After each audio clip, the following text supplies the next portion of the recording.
우리 곁에 있는 자매 형제와 이렇게 인사합시다. 주님의 초대에 응답합시다. 주님의 초대에 응답합시다. 우리는 지금 몇 주째 고린도 교회에 전하는 바울의 메시지를 쫓아가고 있습니다. 바울은 고린도 교회를 세운 목회자로서 고린도 교회가 올바른 길로 성장하기를 바라는 마음으로 그들에게 편지를 써 내려갑니다. 여러분, 오늘이 아마 고린도 전후서를 다루는 마지막 날일 것 같아서 우리가 배워왔던, 우리가 들어왔던 말씀을 다시 한 번 더 새겨보겠습니다. 목회자로서 처음 듣는 것 같은 표정을 해주시면 안 됩니다. 그럼 상처가 될 것 같아요. 우리 같이 이 말씀들을 새겨보도록 하겠습니다. 4주 전에는요, 화려하고 세련되고 보여지는 것들이 중요했던 그 세련된 고린도 교회 사람들에게 당신은 아무리 당신이 세련되어도 세상으로부터 짓눌림을 당하는데 당신의 그 그릇을 아무리 화려하게 하고 아무리 단단하게 하려고 해도 그것은 무조건 무너지고 짓눌려질 것이다.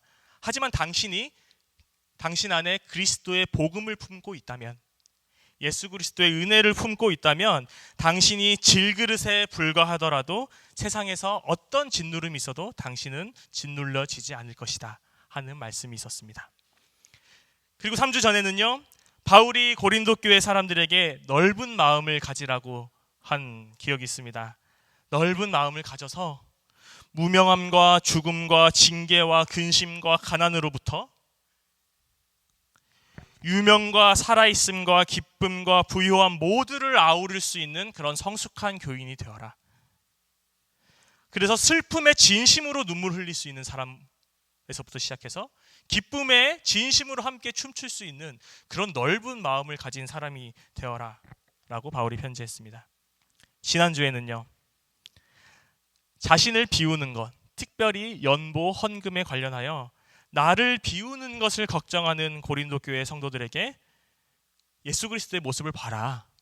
예수 그리스도는 원래 하나님과 같으심으로 부유하셨지만 우리를 위해서 스스로 궁핍해지셨고 그의 궁핍함으로 인해 우리가 부유해졌으며 우리가 회복됨으로써 예수 그리스도도 다시 부유해지셨다.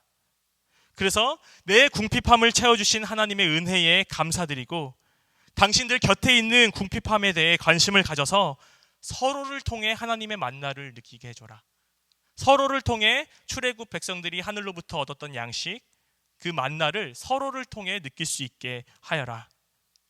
즉 필요한 모든 것을 가지는 것이 우리 그리스도교의 신앙이 아니라 우리가 부족함 없이 하나님이 채워주신다라는 것을 믿는 것이 그리스도교의 신앙이다라는 것을 바울이 고린도 교회에 말했습니다.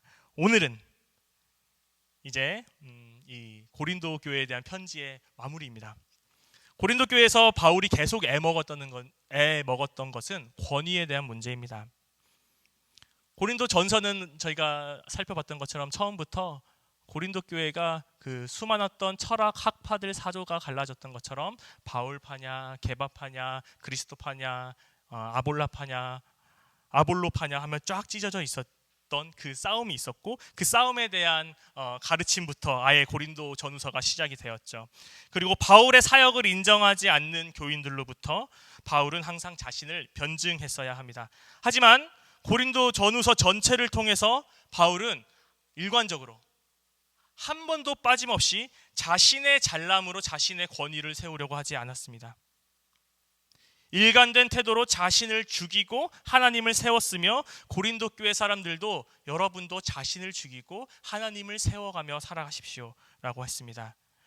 오늘은 이 고린도 전후서 전체를 통해서 하고 싶었던 바울의 말, 내가 죽고 하나님이 사는 이 말씀을 들은 고린도 교회 사람들이 아마 이 고린도 전후서 이 편지가 끝나고 나서 이것이 하나님의 말씀이구나 하고 편지를 서로 돌려보았을 거고 편지를 서로 베꼈으며 또 편지를 후대들에게 가르쳐주고 그 말씀들이 성경이 되었던 것이죠. 이 말씀이 오늘날 우리에게는 어떤 의미가 있는지를 좀 찾아봐야 됩니다. 아마 오늘로 이제 방금 말씀드렸던 것처럼 고린도 전후서를 이제 마무리하고 다음 주부터는 아마도 에베소서를 다룰 것 같은데요. 이 고린도 전후서에 전하는 하나님의 말씀이 진리라면 이 말씀을 듣고 따르는 2024년 서울에서 그것도 살아가는 도시에서 살아가는 우리들에게 이 말씀을 따라 살 때 우리가 하나님의 자녀로 성숙해져 간다 하는 믿음이 여러분에게 있기를 바라고 이 말씀을 진지하게 들어주셨으면 합니다. 오늘도 바울은 박달나무 이 회초리를 꺼냈습니다. 이 고린도 전후서 이 교회 사람들에게 회초리를 댑니다. 고린도 교회에게 거짓 교사들이 너무 많았던 것 같습니다. 그 바울의 입장에서 그들이 거짓 교사라고 확실하게 얘기할 수 있었던 것은 그들은 자기를 세웠기 때문입니다. 가짜 교사들이 경험한 기적, 그리고 가짜 교사들이 경험한 환상, 설령 그 가짜 교사들이 환상과 기적을 경험했다고 하지만 그 환상과 기적이 거짓이어서 그들이 거짓 교사가 아니에요.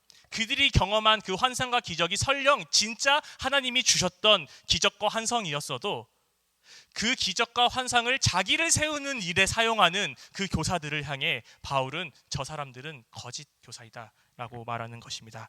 하나님의 은혜를 자신의 수단으로 삼아서 자신의 의를 높이려는 데 사용한 이 거짓 교사들을 향해서 오늘 읽기 전에 바울은 고린도후서 11장에서 그들을 신랄하게 비판합니다. 그리고 이제 그 다음에 알겠어, 나도 다 해봤어 하면서 나도 다 해봤는데 하면서 이야기하는 게 12장이에요. 이제 바울은 자기를 3인칭으로 표현하면서 오늘 읽었던 1절부터 4절까지 이야기를 합니다. 내가 들었는데 하면서 바울이도 하나님을 만났어요 이렇게 하는 거예요. 여러분 3인칭 쓰는 사람 조심하십시오. 오빠가 하는 사람들 조심하세요. 목사님이 하는 목사님 조심하세요. 자기를 3인칭으로 사용하는 사람들 조심하셔야 되는데 오늘은 특별히 바울이 3인칭으로 얘기합니다. 그 이유가 있어요. 바울은 고린도 교회 사람들이 그렇게 좋아하는 환상에 대해서 얘기해 줍니다. 내가 바울이라는 사람에게 들었는데 그 사람도 하늘로 끌려 올라가 봤대. 그 중에 셋째 하늘까지 올라갔대. 여러분 7층산이라는 소설도 들어봤죠? 예전에 사람들은 하늘이 7개로 나눠져 있다 생각했고 또 비슷한 문화로 하늘이 3개로 나눠졌다라고 생각하는 생각도 있었습니다. 그 중에 셋째 하늘이라고 하면 하나님이 계신 가장 높은 하늘이에요. 그 바울이 하나님 앞에 끌려갔었다. 하나님 앞에 불려 올라갔었다. 그래서 하나님을 만났다. 고린도 교회 사람들 너희들 이 얘기 좋아하지? 하나님을 만난 환상 좋아하지? 나도 그 바울이란 사람도 끌려 올라가 봤다 했는데 바울은 그 자신이 하나님을 만난 것이 뭐랄까요? 그 오늘 성경에 좀 어색했던 괄호가 있죠. 괄호엔 이렇게 있습니다. 나는 잘 모르고 하나님이 아신다. 이 말은 바꿔 말하면 그가 환상을 경험하는 일은 하나님이 아시면 되는 일이지 사람들이 알 일은 아니다.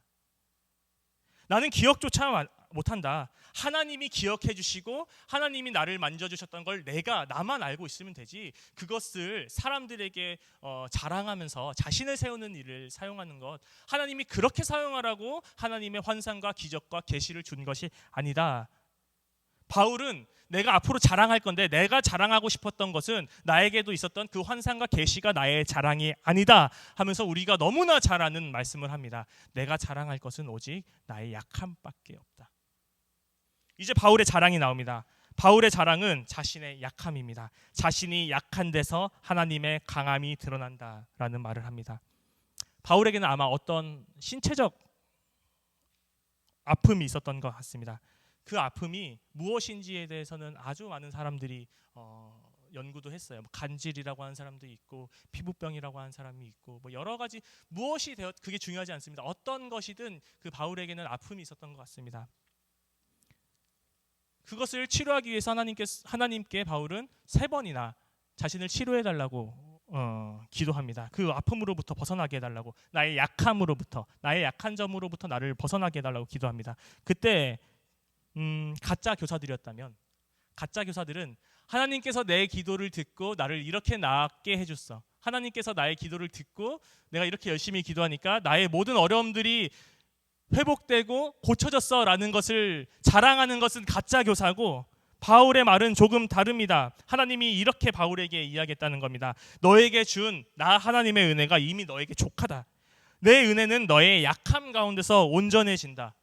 가짜 교사들의 자랑은 나의 병이 나아졌어요, 나의 기적이 일어났어요가 자랑이지만 바울은 오히려 이미 하나님의 은혜가 나에게 족하다라고 말씀하셨다. 그리고 나의 약함을 통해서 하나님이 내가 온전해진다라고 말씀하셨다고 합니다. 바울의 자랑, 이 자랑이 어떤 의미인지를 알아보는 것이 오늘 설교의 주된 주제입니다. 이제 저는 성경을 막 보니까 이제 바울이 나의 자랑이다라고 하는 헬라어가 다른 곳에서는 어떻게 쓰였는지를 찾아봤더니 자랑이라는 말이 똑같이 쓰인 곳에서는 즐거움이라고 번역되기도 합니다. 그럼 이제 이 말이 이렇게 들립니다. 사람들은 자신의 능력과 뛰어남을 말하는 것이 그들의 즐거움이지만 바울에게는 내가 약한 것을 인정할수록 하나님의 은혜를 알아갈 수 있고 하나님의 은혜를 알아가는 것이 나의 즐거움이다. 즉 교만한 자에게는 은혜가 없지만 자신의 약함을 인정하는 자에게는 은혜가 있다는 것입니다. 저는 이 말을 한번 다시 생각해 봤습니다. 교만한 자에게 은혜가 없다고 어떻게 제가 그리고 어떻게 바울이 얘기할 수 있겠어요? 은혜를 내리시는 건 하나님인데 어떻게 그 사람들에게는 은혜가 없다고 바울이 단정지어서 말할 수 있겠습니까? 하나님은 그리고 모든 사람을 사랑한다고 하지 않으셨습니까? 그러면은 교만한 자에게 은혜가 없다라는 말이 무슨 말일까 좀 생각을 해봤습니다. 감히 우리는 어떤 사람에게는 은혜가 있고 어떤 사람에게는 은혜가 없다라고 말할 수 없죠. 그래서 저는 생각해봤는데 이거는 수신자, 받는 사람에게 달렸다라는 생각을 해봤습니다. 은혜가 교만한 자에게는 있을 수 없다. 저는 이렇게 생각했습니다. 은혜가 교만한 자에게는 있을 수 없다. 그 이유는 하나님이 교만한 자에게 은혜를 내리지 않으시기 때문이 아니라 교만한 사람은 자신에게 온 은혜를 은혜로 여기지 않고 자신의 자랑으로 삼기 때문입니다. 그러나 겸손한 사람은 자기의 온 것이 하나님의 은혜임을 알고 그 은혜를 은혜라고 고백하고 감사하기 때문에 그 사람에게는 은혜가 있는 것입니다. 교만한 사람은 자신에게 온 은혜를 은혜인 줄 모르죠. 그래서 계속 우리는 은혜를 내려달라고 기도를 하는데 오늘 바울이 말하고 싶었던 것은 이미 너에게 은혜가 족하다. 우리가 어떤 그런 기도를 할 때가 있습니다. 우리의 감사의 기도의 제목을 채워주십시오. 우리에게 은혜 더 달라는 말씀이시죠. 그 전에 저는 여러분과 이렇게 기도하고 있습니다. 이미 우리에게 있는 은혜가 무엇인지를 찾아보면 우리는 어쩌면 하나님께 더 은혜 달라고 기도하지 않아도 되지 않을까 하는 생각을 해보았습니다. 이제 오늘날로 가져와 봅시다. 자신의 선명함을 나타내는 것이 가장 중요한 오늘날입니다. 이 시대에 저는 저와 여러분이 나의 선명함을 드러내기보다는 우리라도 한번 하나님의 선명함을 드러낼 수 있는 그런 청년이 되었으면 좋겠습니다. 여러분 혹시 은혜를 받고 싶으십니까? 은혜 받고 싶죠? 그럼 여러분이 어디에 여러분의 즐거움을 두는지, 혹시 여러분의 탁월함을 채워가는 것, 그 일에 즐거움을 두는지,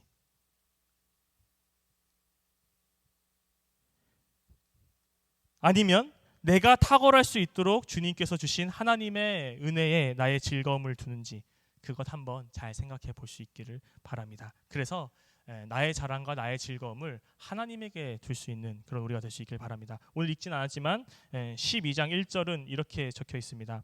무익 하나마 내가 부득불 자랑하노니 주의 환상과 계시를 말하리라. 여기서 환상은 비전인데 우리가 하나님의 꿈이 나의 비전이 되고 하는 찬양이 있는데 정말 여러분에게 물어보고 싶었습니다. 정말 하나님의 비전을 여러분의 비전으로 삼고 싶으십니까? 요거 사실 되게 믿음의 고백이라고 생각했습니다. 오늘 우리가 성찬을 기쁨으로 맞이하긴 하지만 이 성찬의 의미는 뭐죠? 하나님이 죽으신 일이죠. 하나님의 약함이 드러나는 자리지 않습니까? 여러분 세상에서 하나님을 위해 죽는 일, 그 일을 정말 여러분의 비전으로 삼을 수 있겠습니까? 저는 이 말을 그렇게 고백할 때 좀 그런 진지한 태도와 다짐이 있어야 되지 않을까라는 생각을 해봤습니다. 정말 하나님이 바라는 것을 내가 바라고 있는가? 이거 고민해 봐야 됩니다.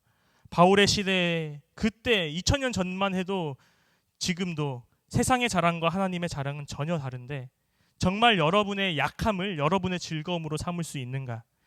저는 누구에게도 그렇게 대답하라고 강요하기는 싫습니다. 하지만 주님께서 이 성찬과 예배를 통해서 우리에게 보여주시는 것은 그렇게 고백하는 사람으로 우리를 만들어 가신다는 믿음이 우리 안에 있는 것이지요. 제가 설교자로서 목사로서 이 단에서 확실하게 얘기할 수 있는 것은 예수님은 일단 그렇게 약하게 사셨다는 것입니다. 하나님이시지만 철저하게 낮아지시고 약해지심으로 자신을 죽이시고 하나님의 위대하심을 드러냈다는 것입니다. 그 약함의 증거가 바로 이 성찬의 자리입니다. 오늘 우리는 설교 후에 주님의 거룩한 식탁으로 초대받습니다. 그 식탁에 차려진 음식은 철저하게 약함으로 찢어지신 하나님의 몸과 그의 보혈입니다. 이것을 먹을 때 우리는 주님을 기억합니다. 약했던 주님, 그러나 그 예수님의 순종으로 인해 세상이 얻은 구원. 이것이 의미하는 것은 하나님의 것을 구하려면 나의 것은 완전히 죽여야 된다는 것입니다. 근데 그게 처음부터 하기는 어려운 것 같습니다. 저도 아직도 나의 것을 죽이지 못하고 있습니다. 하지만 제가 항상 설교 때 말하는 것은 나의 것을 죽여도 하나님의 능력이 실현되는 경험을 우리는 이 신앙교회 공동체, 청년부 가족들과 함께 해보는 거죠. 그리고 이 빵과 잔을 먹을 때마다 그렇게 죽어도 하나님이 살리신다 하는 것을 우리가 직접 체험하는 겁니다. 그래서 마침내 우리가 완전히 죽을 수 있고 내가 즐거움으로 삼던 것을 완전히 포기하고 하나님의 능력을 우리의 자랑으로 삼을 수 있는 그런 신함교회 청년부 되기를 바랍니다. 이제는 선택해야 됩니다. 나를 자랑할 것인가? 하나님을 자랑할 것인가? 한 번에 다 버릴 수는 없겠지만 한 번에 나를 다 버릴 수는 없겠지만 우리 신함교회 청년부 안에서 나를 버려도 살아보는 경험, 내 자아를 죽여도 하나님의 능력이 드러나는 경험을 우리 신함교회 청년부 안에서 함께 해볼 수 있길 바랍니다. 주님이 이제 우리를 식탁으로 초대하십니다. 오늘 말씀을 기억하면서 주님이 주신 음식과 이 포도주를 마시면서 우리가 그렇게 살겠노라고 다짐할 수 있으면 좋겠습니다. 오늘 우리의 말씀을 기억하며 침묵으로 기도합시다.